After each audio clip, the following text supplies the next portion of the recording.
All is well, वो कहते हैं all is well when ends well, तो कल तो था एवरीथिंग वाज मैक्सवेल। तो how was the Maxwell day Dilshad भाई, for a cricket viewer, for a spectator, for a journalist? I mean कैसी लगी आपको ग्लेन जेम्स मैक्सवेल की इनिंग कल? जी इमरान, मैं तो ये समझता हूँ कि I have been watching cricket for more than 45 years and I think I have never seen an inning like this. मैं समझता हूँ ग्रेटेस्ट ओडीआई इनिंग्स है जो मैंने देखी है। एक माइक हसी की इनिंग्स थी 2010 की, जो बड़ा इम्प्रॉबेबल विन किया था, लेकिन it had no match to this one, because इसमें जो मैक्सवेल की अपनी हालत थी और जो ऑड्स उनके अगेंस्ट थे 91 for 7 से, और उसी 7 विकेट्स पे लेके आए और इतना बड़ा मार्जिन है 201 उसमें से बनाया उन्होंने 290 से। आई मीन अमेजिंग, कोई वर्ड नहीं है, स्पीचलेस, जैसे कमिंस ने भी कहा कि आई एम स्पीचलेस।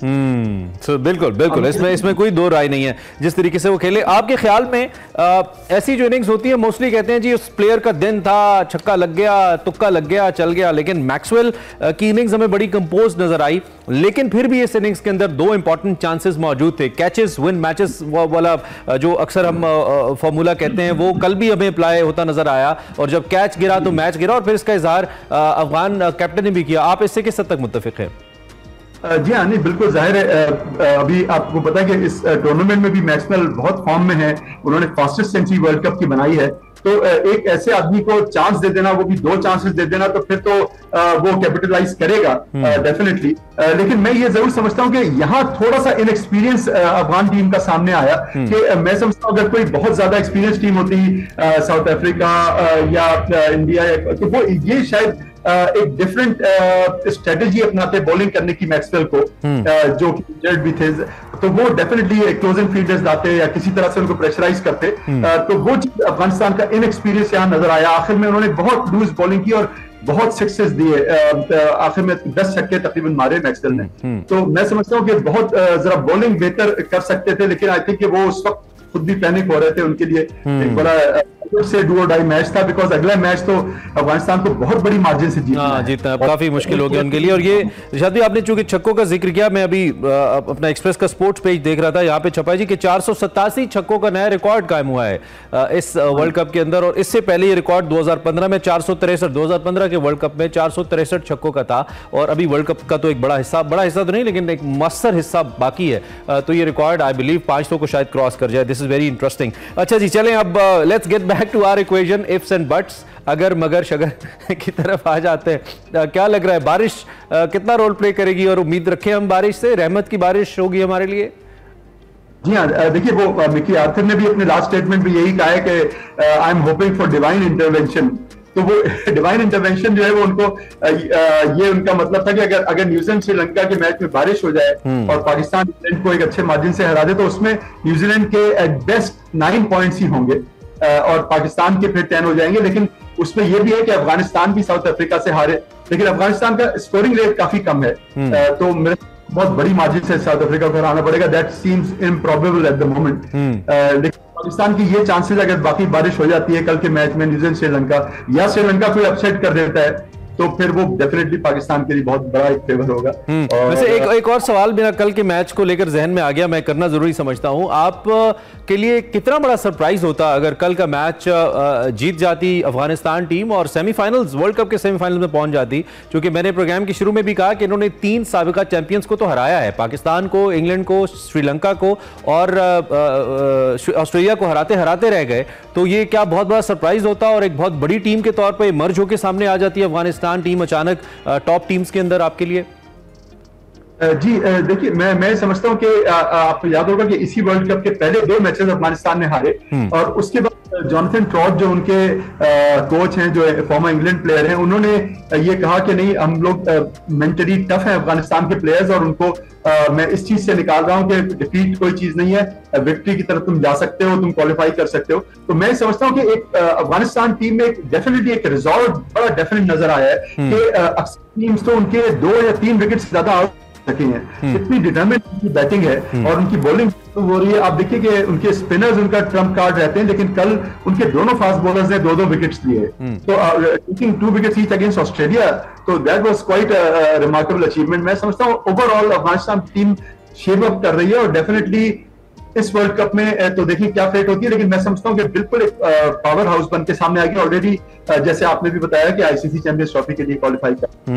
डेफिनेटली, और बड़ा अच्छा भी है, अच्छी टीम्स आनी चाहिए, छोटी टीम्स के ऊपर आना बड़ा खुशाइंद है, खासतौर पे अच्छी क्रिकेट के लिए। लेकिन फिर इन टीम्स का बिहेवियर भी बड़ा अच्छा होना चाहिए, जैसा कि हमने एक नाखुशगवार वाकया देखा बांग्लादेश जैसी सीनियर टीम का और श्रीलंका के दरमियान जो हुआ, और फिर उसमें अभी भी मैं पढ़ रहा था कि जो कशीदगी है वो दोनों कैंप्स के दरमियान बरकरार है। अच्छा, पाकिस्तान टीम की स्ट्रैटेजी के हवाले से do you see some change? I mean, कल कुछ लोगों ने कमेंट किया तो मुझे लगा कि ये बात तो दुरुस्त है, यानी कि जिस तरह की क्रिकेट हो रही है हाई स्कोरिंग, इस लिहाज से तो फिर हमने साउथ अफ्रीका हो, अफगानिस्तान हो, हमने तो इसका मतलब है बड़ी अच्छी क्रिकेट खेली है, हमने तो बड़े क्लोज मैचेस लेकर गए हैं, अगर हम हारे भी हैं जिस तरह बाकी टीम्स के साथ हो रहा है उसकी निस्बत। तो कोई स्ट्रैटेजी में तब्दीली आप देखते हैं हमारे लास्ट मैच को लेकर पाकिस्तान में? जी हाँ, मैं समझता हूँ कि ये स्ट्रेटजी हो सकती है पाकिस्तान की। उस दिन तो 4 फास्ट बॉलर्स खिला दिए थे, लेकिन मुझे फाइनली हो सकता है हारिस रऊफ ड्रॉप हो जाए, क्योंकि जो रिपोर्ट्स आ रही हैं, और इंग्लैंड की टीम वो स्पिनर्स पे जरा वीक हैं उनके स्पिनर्स, और शादाब का कमबैक मैं देख रहा हूँ जो फिट हो गए हैं, और हो सकता है कि एक ऑलराउंडर पाकिस्तान जो है वो स्पिनिंग ऑलराउंडर नवाज, या लेकिन सलमान अली आगा भी है, उन्होंने कोई इतनी बॉलिंग नहीं की या बैटिंग नहीं की, लेकिन ये कि हो सकता है कि शादाब और नवाज का इंडक्शन हो। मैं समझता हूं कि पाकिस्तान 4 फास्ट बॉलर्स के साथ तो डेफिनेटली नहीं जाएगा, लेकिन बात डन है कि बिल्कुल फखर जमान जाहिर है उस इनिंग्स के बाद बहुत चार्ज अप हैं और वो खेलेंगे, और एग्रेसिव एक स्टांस पाकिस्तान का, अगर पहले बैटिंग की तो एक बहुत बड़ा टोटल करना, और अगर सेकंड बैटिंग की तो बहुत कम ओवर्स में टारगेट अचीव करना। आई होप कि इंग्लिश पेज सारा होमवर्क फखर पे ही ना कर ले, हमें ये डर है, और फिर फखर के वीक एरियाज का भी हमें पता है कि कहाँ गलती करते हैं, लेकिन वंस वो कहते हैं ना, आप जब फॉर्म में होते हैं तो आपको बॉल फुटबॉल नजर आता है, तो फखर का वो form I believe he has got that इंशाल्लाह। अच्छा, दूसरा बड़ा इंपॉर्टेंट पाकिस्तान क्रिकेट बोर्ड के हवाले से है, being a senior journalist you see the things, आपको पता है, आप कवर करते रहे हैं, कर रहे होते हैं। इंजमामुल हक साहब की जगह तौसीफ अहमद साहब को चीफ सिलेक्टर, अबूरी चीफ सिलेक्टर मुकर्रर किया गया। मेरे लिए थोड़ा सा सरप्राइजिंग था, क्योंकि हम जब तौसीफ भाई से यूजुअली अपने प्रोग्राम में भी बात करते हैं ना, तो मुझे कोई कंटेम्प्रेरी क्रिकेट से बहुत ज्यादा आगाह नजर नहीं आते। आई नो मैं एक बोल्ड स्टेटमेंट दे रहा हूं, बट इट इज, और ये बड़ा जरूरी है कि आजकल क्रिकेट जो कि गेम से ज्यादा एक साइंस बन चुकी है, और ऐसे लोग आए जो कि इसको समझें, एंड देन इसमें बहुत सारे फैक्टर्स हैं। लेकिन आप इस तकर्री को या तैनाती को आप कैसे देखते हैं? जी एब्सोल्युटली, देखिए तौसीफ भाई से मेरी बड़ी अच्छी दोस्ती है, बहुत वो गेम को समझते हैं, वो एज एन एक्सपर्ट पर्सन भी कई जगह पे बैठते हैं, लेकिन ये मैं जरूर कहूंगा कि वो एक स्ट्रॉन्ग पर्सन नहीं है, वो एक यानी ऐसी बोल्ड पर्सनालिटी नहीं है जो अपने हिसाब से बड़ी इंडिपेंडेंटली एक टीम को स्टैंड ले सके। अलावा जी हाँ, उस पर कोई डिटर्मिन वो रहे, अगर किसी बड़े प्लेयर को निकालना भी है, बिठाना भी है, तो उसमें वो कोई डेफिनेट स्टैंड ले, तो वो थोड़े से सहारे ढूंढने वाले आदमी है, बहुत अच्छे आदमी है, लेकिन ये कि आई थिंक वो इतने स्ट्रॉन्ग पर्सन नहीं है। And you are very right कि आजकल की जो बात होती है, जिस तरह से मोहम्मद वसीम जो चीफ सेलेक्टर थे पहले, वो उनके बारे में कहा जाता था कि he is an laptop expert, तो वो बिल्कुल एक दूसरा एक्सट्रीम था कि वो हर चीज को जो है वो टेक्नोलॉजी पे देखते थे और फील्ड पे वो इतना नहीं जाते थे। लेकिन आई थिंक ये देखना पड़ेगा कायद-ए-आज़म ट्रॉफी वगैरह के परफॉर्मेंसेस, जो लोग लिमिटेड ओवर्स क्रिकेट में बहुत अच्छा एक्सेल करते हैं, उनको देखना पड़ेगा। तो ये सब चीजें, अब पाकिस्तान का तो टफेस्ट टूर आगे आ रहा है ऑस्ट्रेलिया का। कायद-ए-आज़म ट्रॉफी की जाने जो आप इशारा करें, तो मेरे जहन में पहला नाम सरफराज का क्लिक हुआ है, सैम अयूब का भी हुआ है, लेकिन सरफराज का हुआ है। आपका इशारा सरफराज की तरफ है मेनली?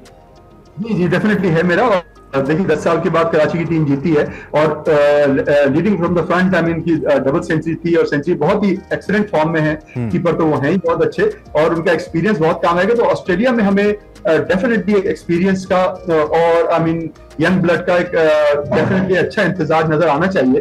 और हमेशा ये होता है कि ऑस्ट्रेलिया जब हम पहुंचते हैं तो अच्छे यंग प्लेयर्स, उनसे एक्सपेक्टेशंस भी होती है, लेकिन ऑस्ट्रेलिया बड़े हैं और बहुत बड़ा एक्सपोजर भी है। बिल्कुल इन दी एंड जब हमने क्रिकेट वर्ल्ड कप की तरफ मैं वापस लाऊंगा, आखिरी सवाल मेरा, भारत चूंकि टॉप के ऊपर है और बहुत जबरदस्त क्रिकेट खेल के आया है, भारत की भी कुछ एक्सपेक्टेशंस होंगी ना अपने सेमीफाइनल को लेकर। What do you think, Bharat के जहन में रोहित शर्मा एंड कंपनी क्या सोच रहे होंगे, कौन सी टीम उनको चाहिए होगी सेमीफाइनल में, क्योंकि सबकी नजरें तो ट्रॉफी पर हैं, सो कौन सी टीम ज्यादा ठीक रहेगी आपके ख्याल में भारत के लिए, उनके ख्याल में? जी हाँ, देखिए एक बात तो ये है, और ये कुछ जिसे कहते हैं लॉज ऑफ इक्विलिब्रियम भी ये दिखाते हैं कि जब पाकिस्तान एक मैच भारत से हार जाता है और उसी टूर्नामेंट में दोबारा उनका सामना पड़ता है तो पाकिस्तान जीत भी जाता है।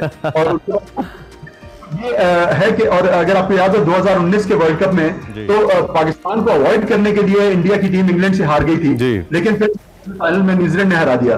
तो इस कोई स्ट्रेटेजी अगर किसी टीम को अवॉइड करना है तो फिर इंडिया डिफेंसिव पे जाएगा, ये उनके माइंडसेट।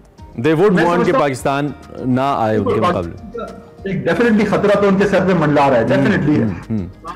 ठीक है इरशाद साहब, एक्सीलेंट मैच। ठीक है, thank you very much, thank you, आपने हमें ज्वाइन किया। महमूद सीनियर एनालिस्ट हमारे साथ मौजूद थे, हम क्रिकेट पे बात कर रहे थे, आपने तज्जिया सुना।